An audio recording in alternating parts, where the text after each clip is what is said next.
देख रहे हैं आज की खबर। मैं हूं आपके साथ रागिनी सिंह। रुक करेंगे खबरों की ओर, लेकिन उससे पहले इस वक्त की बड़ी हेडलाइंस की तरफ एक नजर। झारखंड विधानसभा का 22वां स्थापना दिवस, राज्यपाल और सीएम हेमंत सोरेन रहे कार्यक्रम में मौजूद। बिहार विधानसभा उपचुनाव में नवनिर्वाचित सदस्यों का हुआ शपथ ग्रहण, कार्यक्रम में शामिल हुए सीएम नीतीश। शराबबंदी को लेकर महिलाओं ने फिर बुलंद की आवाज, ट्रक हादसे में 8 लोगों की जा चुकी है जान। दुर्घटना में जान गंवाने वालों के परिजनों से मिले केंद्रीय मंत्री, कहा राज्य सरकार से नहीं संभल रही शराबबंदी। झारखंड विधानसभा का 22वां स्थापना दिवस समारोह के मौके पर माले विधायक विनोद सिंह को उत्कृष्ट विधायक के रूप में सम्मानित किया गया। इस समारोह का उद्घाटन करते हुए राज्यपाल रमेश बैस ने बधाइयां और शुभकामनाएं दी।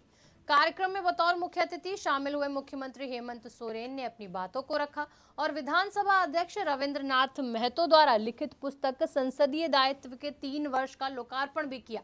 सीएम ने देश की रक्षा में शहादत देने वाले वीर सपूतों के परिजनों को सम्मानित भी किया। विभिन्न समस्याओं को सदन में रखने का प्रयास करते हैं। इनके पिता श्री स्वर्गीय महेंद्र सिंह जी भी एक जुझारू एवं संवेदनशील जनप्रतिनिधि थे।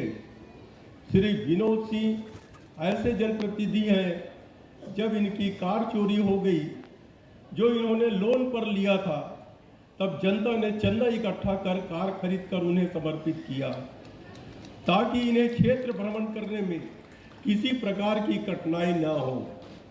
विनोद जी, जनता के सहयोग से उपलब्ध वाहन आपके प्रति जनता का स्नेह एवं विश्वास को प्रदर्शित करता है। व्याप्त समस्या और उनको विकास के पथ पे लाने की आवश्यकता है।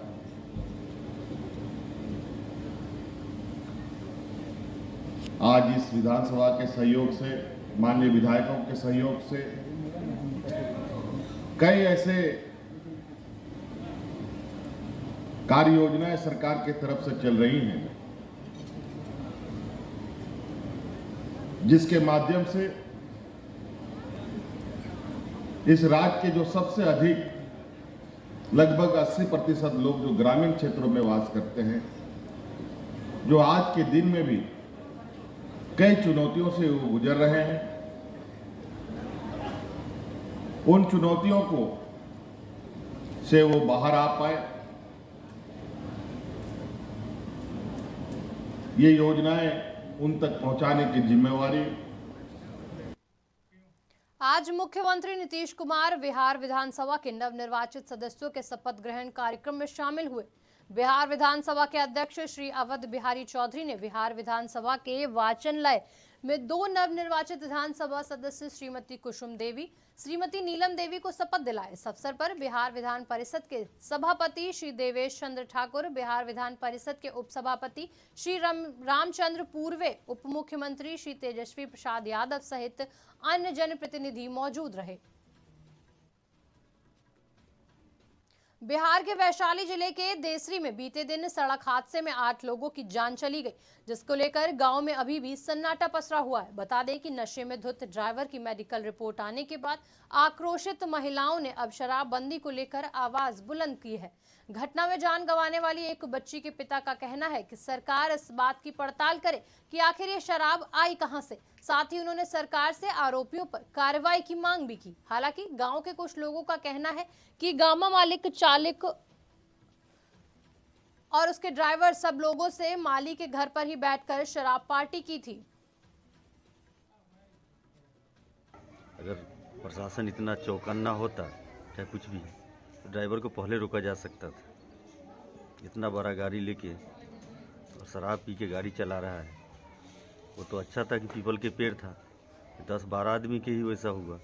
अगर पीपल के पेड़ नहीं होता तो 200 आदमी के ऊपर चढ़ा देता हो। एक आदमी कितने को भी चला सकता है। कैसे ड्राइवर लाइसेंस कैसे इशू किया जाता है? शराब पी के गाड़ी चलाते रहो, इसलिए इशू करता है क्या? बैठ के प्रशासन क्या करता है? एसपी जी के सरकार आया तो हम लोग भी सेना में नौकरी करते हैं, हम लोग भी उम्मीद रखते हैं कि बहुत बदलेगा। यही बदलाव है। शराब पी के गाड़ी चलाओ, किसी पर चढ़ा दो।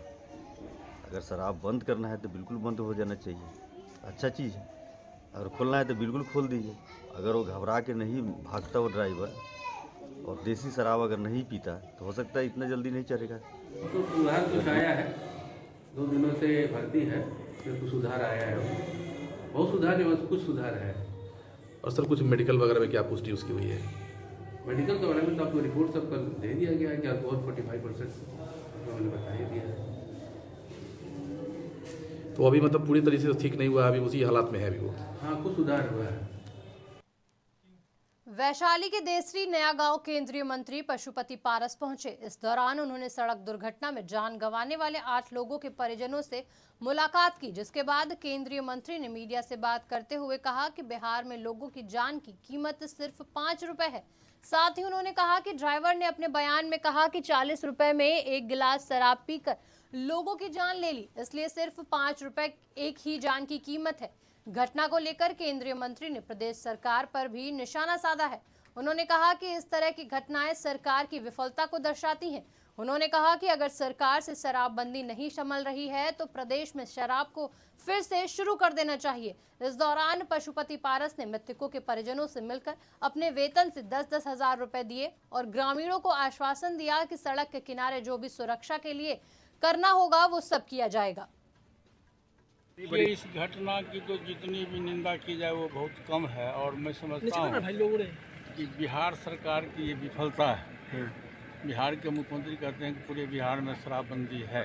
यदि शराबबंदी सही में होता तो ड्राइवर ने बयान दिया है हॉस्पिटल में 40 रुपये गिलास मैं देसी शराब पिया हूँ, उससे मुझको नशा हुआ, उसने 8 लोगों को हत्या कर दी। ये हत्या बिहार सरकार की विफलता का देन है। 40 रुपया का एक गिलास दारू 8 व्यक्ति का जान ले लिया। मैंने प्रत्येक व्यक्ति का कीमत मात्र 5 रुपया है।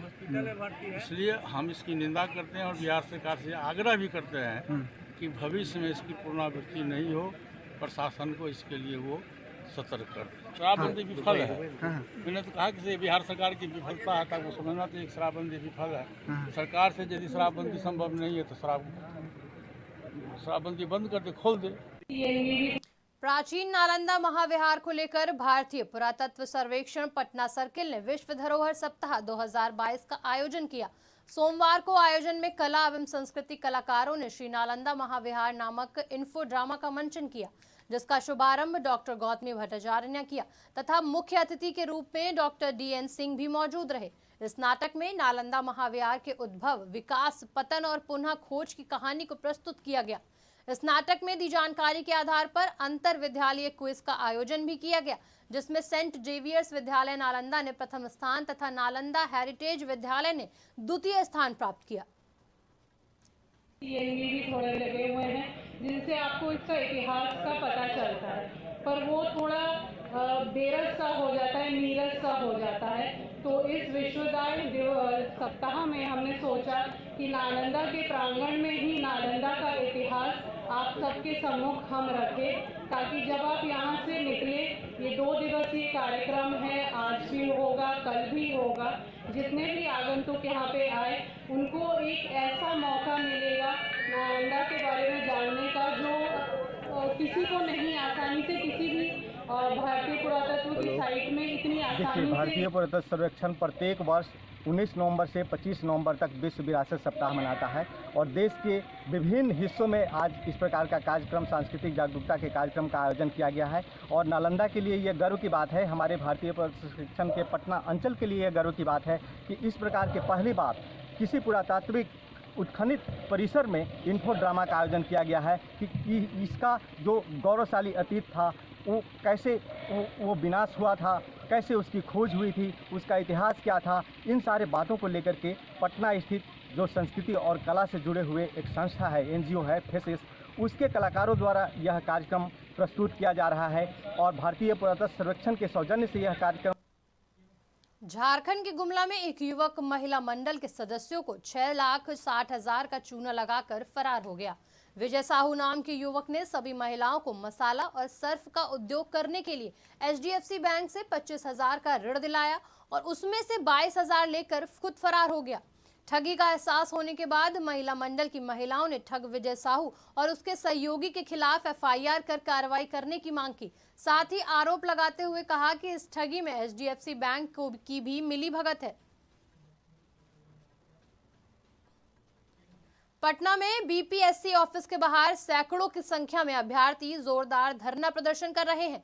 बीपीएससी के खिलाफ नारेबाजी की जा रही है। वहीं अभ्यर्थियों की मांग है कि बीपीएससी 67वीं पेपर लीक मामले में सीबीआई की जांच होनी चाहिए। साथ ही साथ परीक्षा नियंत्रक सह सचिव अमरेंद्र कुमार को बर्खास्त करने की भी मांग की जा रही है।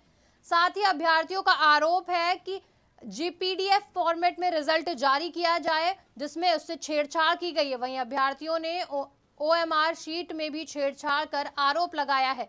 छात्रों के प्रदर्शन को देखते हुए भारी संख्या में पुलिस बलों की तैनाती भी की गई।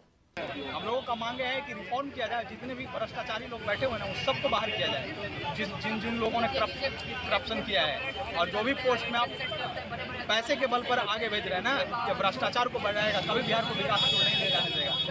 जो भी अफसर बन के जाएंगे एसडीएम डीएसपी क्या करेंगे? तो भ्रष्टाचार ही तो करेंगे जाकर के वहाँ पे।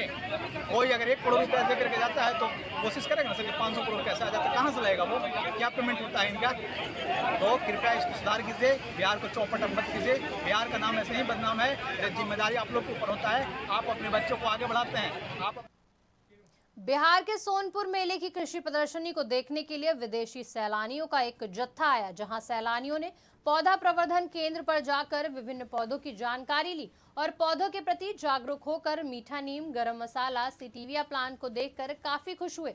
जिसके बाद सैलानी कड़ी पत्ता समेत कई तरह के पौधे खरीदकर अपने अपने देश चले गए। प्रदर्शनी में सैलानियों ने आपस में बातचीत की और फोटो भी खिंचवाए।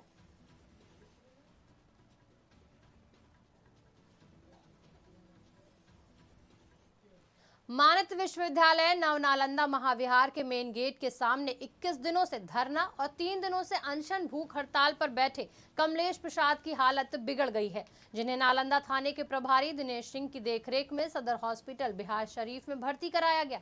उसके बावजूद भी ना ही कुलपति और ना ही रजिस्ट्रार कमलेश की सुध लेने गए।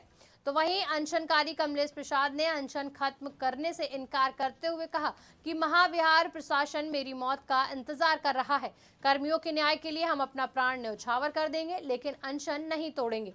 कर्मियों की हालत नाजुक देख कर्मचारी कांग्रेस के प्रदेश अध्यक्ष डॉक्टर अमित कुमार पासवान ने कहा कि महाविहार के कुलपति प्रोफेसर वैद्यनाथ का जो तानाशाही रवैया है, इससे साफ जाहिर होता है कि इनके पास से नैतिकता, मानवता, इंसानियत खो चुकी है।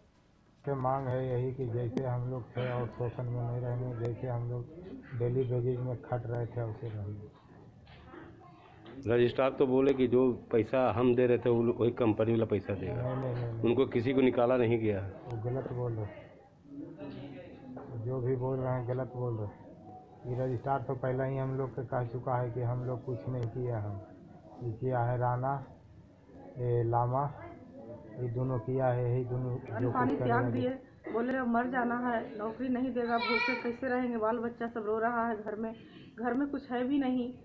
बहुत मना करने के बाद भी बोले कि नहीं हम अनशन पर बैठेंगे ही, आप लोग मेरा साथ दो। हम लोग पहले से ही बैठे हुए तो आज तक भी बैठे हुए हैं और इनकी तबीयत बिगड़ी तो बहुत परेशान हो गए हम लोग। डॉक्टर का, हॉस्पिटल का या प्रशासन का या अपने ऑफिस का कोई स्टाफ नहीं, वीसी नहीं, रजिस्ट्रार नहीं, कोई भी नहीं आए। वो बगल से ही रोज फाउंडेशन डे मना रहे थे 20 तारीख को, वो लोग पूरा व्यवस्था से फाउंडेशन डे मनाए, लेकिन हम लोग को तरफ देखे भी नहीं कि हाँ ये आदमी कैसे पड़ा हुआ है, भूख प्यास से तड़प रहा है। तो 24 घंटा इनसे काम लिया जाता था। हम इनको मना किए कि भैया आप कमज़ोर आदमी हैं, आप नहीं बैठिए, हम लोग में से कोई बैठ जाएंगे हड़ताल पर, अनशन पर। तो ये बोले कि नहीं तुम लोग काम की हो दिन भर 8 घंटा काम की हो, लेकिन हम 24 घंटा काम करते हैं, रात में भी इनसे ड्यूटी लिया जाता था। पानी। फिलहाल इस बुलेटिन में इतना ही। देश दुनिया की तमाम खबरों के लिए देखते रहिए आज की खबर।